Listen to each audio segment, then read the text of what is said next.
Hello all, welcome to Toppers World. ഇന്ന് നമ്മൾ നോക്കുന്നത് 6ാം ക്ലാസ്സിൻ്റെ സോഷ്യൽ സയൻസ് ആനുവൽ എക്സാമിൻ്റെ മോഡൽ ക്വസ്റ്റ്യൻ ആൻസേഴ്സ് ആണ്. അപ്പോൾ ഇംഗ്ലീഷ് മീഡിയം ക്വസ്റ്റ്യൻ പേപ്പറാണിത്. മലയാളം മീഡിയംകാരുടെയും നമ്മുടെ ചാനലിൽ അവൈലബിൾ ആണ്. ആനുവൽ എക്സാമാണ് ഇപ്പോൾ നടന്നുകൊണ്ടിരിക്കുന്നത്. 2026 വാർഷിക പരീക്ഷ നടക്കുകയാണ്. അപ്പോൾ അതുമായി ബന്ധപ്പെട്ട് സോഷ്യൽ സയൻസ് ആണ് നമ്മളിന്ന് ചെയ്യുന്നത്. സോഷ്യൽ സയൻസിൽ വരാൻ സാധ്യതയുള്ള മാതൃകാ ചോദ്യങ്ങളാണ് നമ്മൾ ഉൾപ്പെടുത്തിയിരിക്കുന്നത്. ഇത് തന്നെ വരും എന്ന് ഞാൻ പറയില്ല, പക്ഷെ ഇതേ മോഡലുകളൊക്കെ തന്നെ ആയിരിക്കും വരിക കേട്ടോ. അപ്പം നമ്മൾ ഈ ക്വസ്റ്റ്യൻ പേപ്പറിൽ ഉൾപ്പെടുത്തിയതെല്ലാം നിങ്ങൾ ചെയ്യാൻ വേണ്ടി ശ്രമിക്കുക. ഏതെങ്കിലും പാഠങ്ങൾ നിങ്ങൾക്ക് കിട്ടുന്നില്ല, ഏതെങ്കിലും ലെസൺസിലത്തെ ക്വസ്റ്റ്യൻസ് നിങ്ങൾക്ക് ആൻസർ ചെയ്യാൻ പറ്റുന്നില്ലെങ്കിൽ നിങ്ങൾ എന്ത് ചെയ്യണം? അത് വീണ്ടും ചെയ്യാൻ വേണ്ടിയിട്ട് അല്ലെങ്കിൽ പഠിക്കാൻ വേണ്ടിയിട്ട് ശ്രമിക്കുക.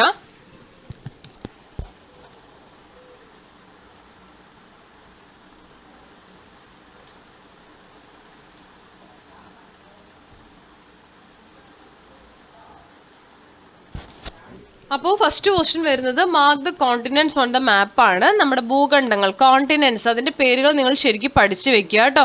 അപ്പം നിങ്ങൾക്ക് അറിയാലോ, കോണ്ടിനെന്റ്സ് ഇവിടെ നമുക്ക് 7 കോണ്ടിനെന്റ്സ് ആണ്. 7 കോണ്ടിനെന്റ്സിൻ്റെയും പേര് എല്ലാവരും മസ്റ്റ് ആയിട്ട് തന്നെ പഠിച്ചു വെക്കണം. അത് എവിടെ വരുന്നു, നമ്മൾ ഈ ഗ്ലോബിൽ മാർക്ക് ചെയ്യാൻ ചിലപ്പോൾ ചോദിക്കാം. ഇപ്പോൾ യൂറോപ്പും ഓസ്ട്രേലിയയും അവർ തന്നിട്ടുണ്ട്, നോർത്ത് അമേരിക്കയും. ബാക്കി 1, 2, 3, 4 മാർക്ക് ചെയ്യാൻ തന്നിരിക്കുന്നുണ്ടോ? ഇതെല്ലാം നമ്മൾ മാർക്ക് ചെയ്യണം. അപ്പം നമുക്കിതിൻ്റെ ഉത്തരം നോക്കാം. ഉത്തരം നമ്മൾ ഉൾപ്പെടുത്തിയിട്ടുണ്ട്. നിങ്ങൾ ചെയ്തതിന് ശേഷം ഉത്തരം നോക്കുക കേട്ടോ. ഇതാ ഏഷ്യ, ഈ 1 ഇവിടെ ഏഷ്യ എഴുതുക, then 2 Africa, 3 Antarctica, 4 South America. അടുത്ത ചോദ്യം, write the name of the mountain that separates Asia and Europe. ഏഷ്യനെയും യൂറോപ്പിനെയും വേർതിരിക്കുന്ന പർവ്വതനിരയുടെ പേര്. യുറാൽ മൗണ്ടെയിൻ ആണ് കേട്ടോ, യുറാൽ മൗണ്ടെയിൻ. ബി ആണ് അടുത്ത ക്വസ്റ്റ്യൻ. ബിയിൽ എ ക്വസ്റ്റ്യൻ ഉണ്ട്, ബി ക്വസ്റ്റ്യൻ ഉണ്ട്. അപ്പോൾ ബിയിൽ എ നോക്കാം. ദ മേജർ ഫ്ലോറ ആൻഡ് ഫോണ of Antarctica is given in the pictures below, identify dum. അപ്പോൾ അന്റാർട്ടിക്കയിൽ കാണുന്ന ചെടികളുടെയും ജീവികളുടെയും ചിത്രങ്ങളാണ്. അതിനെ ഐഡന്റിഫൈ ചെയ്യണം, തിരിച്ചറിഞ്ഞ് എഴുതാനാണ് കേട്ടോ. 1, 2, 3. അപ്പോൾ 1 എന്താണ്? മോസസ് ആണ്. 2 പെൻക്വിൻ ആണ്. 3 സീലാണ് കേട്ടോ. അടുത്ത ചോദ്യം, write the name of the ocean that covers the entire Antarctica. അന്റാർട്ടിക്കനെ മൊത്തം ചുറ്റി കവർ ചെയ്തിരിക്കുന്ന സമുദ്രം സദേൺ ഓഷ്യൻ ആണ്. അടുത്തത്, write the names of the research centres established by India and Antarctica. India അന്റാർട്ടിക്കയിൽ തുടങ്ങിയ റിസർച്ച് സെന്ററുകളുടെ പേര് ചോദിക്കാൻ സാധ്യതയുണ്ട്. മൈത്രി ആൻഡ് ഭാരതി ആണ്. മൈത്രി ആൻഡ് ഭാരതി. അടുത്ത ചോദ്യം, given below are some images related to certain milestone in the history of constitution. Identify them and write the characteristics of each of them ആണ്. Indian ഭരണഘടന, നിങ്ങൾ ഇന്ത്യൻ കോൺസ്റ്റിറ്റ്യൂഷൻ്റെ ചാപ്റ്റർ ഒക്കെ പഠിച്ചിട്ടുണ്ടല്ലോ. ഇതെല്ലാം ഐഡന്റിഫൈ ചെയ്ത് ഇതിൻ്റെ സവിശേഷതകൾ നമ്മൾ എഴുതണം കേട്ടോ. അപ്പോൾ നമുക്ക് നോക്കാം. ആദ്യം Hammurabi, then Magna Carta, glorious revolution, French revolution. ഇതിനെല്ലാം കുറിച്ച് നമ്മൾ എഴുതേണ്ടി വരും. അപ്പോൾ ആ ഭാഗങ്ങളെല്ലാം നന്നായി പഠിച്ചു വെക്കുക കേട്ടോ. അപ്പോൾ ആദ്യത്തെ, the code of Hammurabi is one of the oldest legal codes in the world. Hammurabi was the ruler of ancient Babylonia. അപ്പോൾ ആദ്യ ചിത്രത്തിൻ്റെ ആണ് ഈ 1 ഇട്ട് തന്നിരിക്കുന്നത്. ഇനി രണ്ടാമത്തെ ചിത്രം മഗ്ന കാർട്ടയാണ്. മഗ്ന കാർട്ട എന്താന്ന് നോക്കാം. The people of England were fed up with the autocracy of the monarchs. In 1215 CE, King John was seized and forced to sign the Magna Carta, a charter against this autocracy. അടുത്തത് 3 Glorious Revolution ആണ്. The power of monarchs came under the control of the parliament. 4 French Revolution ആണ്.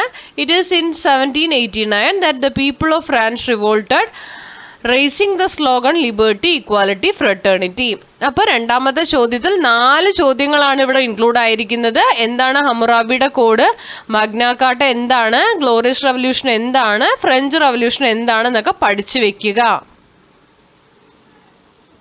അടുത്തത്, define constitution. എന്താണ് constitution? മസ്റ്റായിട്ട് പഠിക്കേണ്ടതാണ്.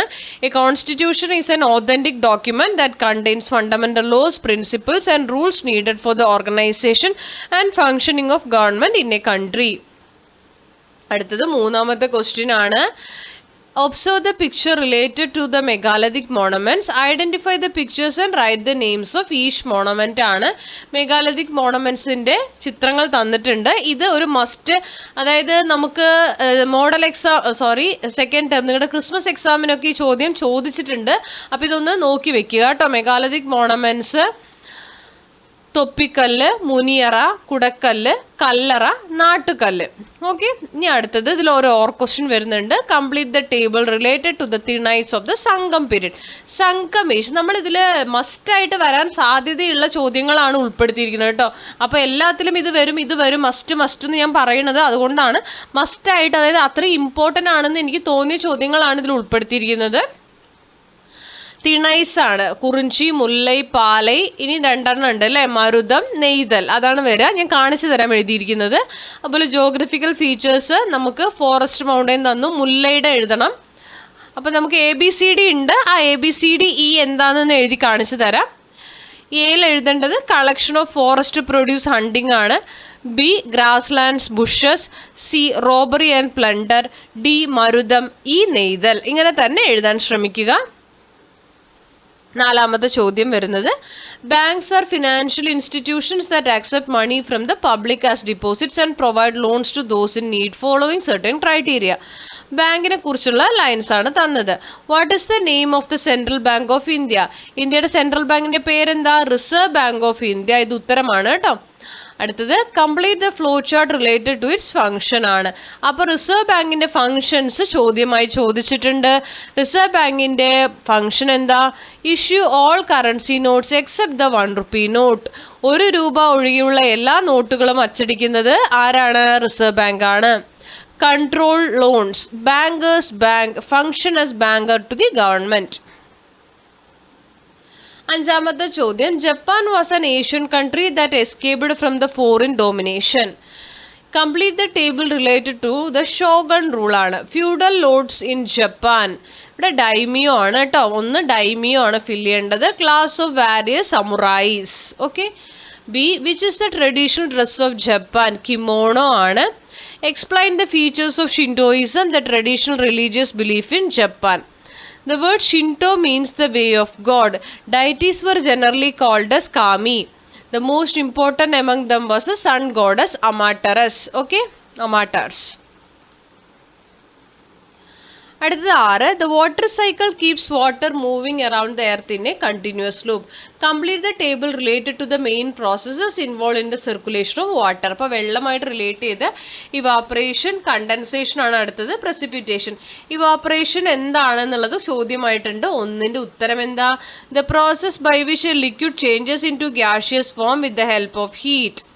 2ന്റെ അവിടെ എഴുതേണ്ടത് condensation. 3 ഇവിടെ fill ചെയ്യേണ്ടത് the process by which water particles fall on earth as the clouds cannot hold it further due to its increased weight and size as a result of continuous condensation. ഇനി water cycle, define water cycle ആണ്. Water cycle is the continuous circulation of water on the earth under it surface and in the atmosphere.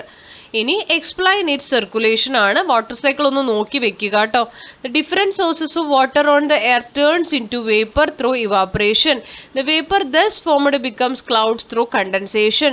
In addition to clouds, fog and dew are other forms of condensation. Water droplets from the clouds reach the air through precipitation.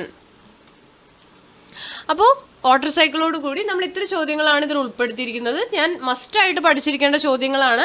നിങ്ങളെല്ലാം നന്നായി പഠിച്ചിട്ട് തന്നെ പോവുക. മെയിനായിട്ട് നിങ്ങൾ അവസാനത്തെ ഒരു 4 chapter നന്നായി തന്നെ നോക്കിയിട്ട് പോകാൻ ശ്രമിക്കുക കേട്ടോ. അവസാനത്തെ ചാപ്റ്റേഴ്സ് ഒന്നായിരിക്കും കൂടുതലായിട്ട്, കാരണം നമ്മൾ ഓണം എക്സാം, ക്രിസ്മസ് എക്സാം ഒക്കെ ചോദിച്ച് ഓൾറെഡി നിങ്ങൾ പഠിച്ച കുറേ ചാപ്റ്റേഴ്സ് ഉണ്ടാവും. അതല്ലാതെ പഠിക്കാതെ ഇപ്പോൾ എടുത്തിട്ടുണ്ടായിരുന്ന ചാപ്റ്റേഴ്സ് ഉണ്ടല്ലോ, ഇപ്പോൾ എടുത്ത് കഴിഞ്ഞ ചാപ്റ്റേഴ്സ്, അതൊക്കെ നന്നായിട്ട് നോക്കിയിട്ട് പോകാൻ വേണ്ടി ശ്രമിക്കുക. എല്ലാവരും നന്നായി പഠിച്ച് തന്നെ എക്സാം എഴുതുക കേട്ടോ. നല്ല മാർക്ക് സ്കോർ ചെയ്യുക. അപ്പോൾ എല്ലാവർക്കും ഓൾ ദി ബെസ്റ്റ്. നിങ്ങൾക്ക് ക്ലാസ് ഇഷ്ടപ്പെടുന്നെങ്കിൽ ലൈക്ക് ചെയ്യുക, ഷെയർ ചെയ്യുക, സബ്സ്ക്രൈബ് ചെയ്യുക, തുടർന്നും വാച്ച് ചെയ്യുക. Thank you for watching.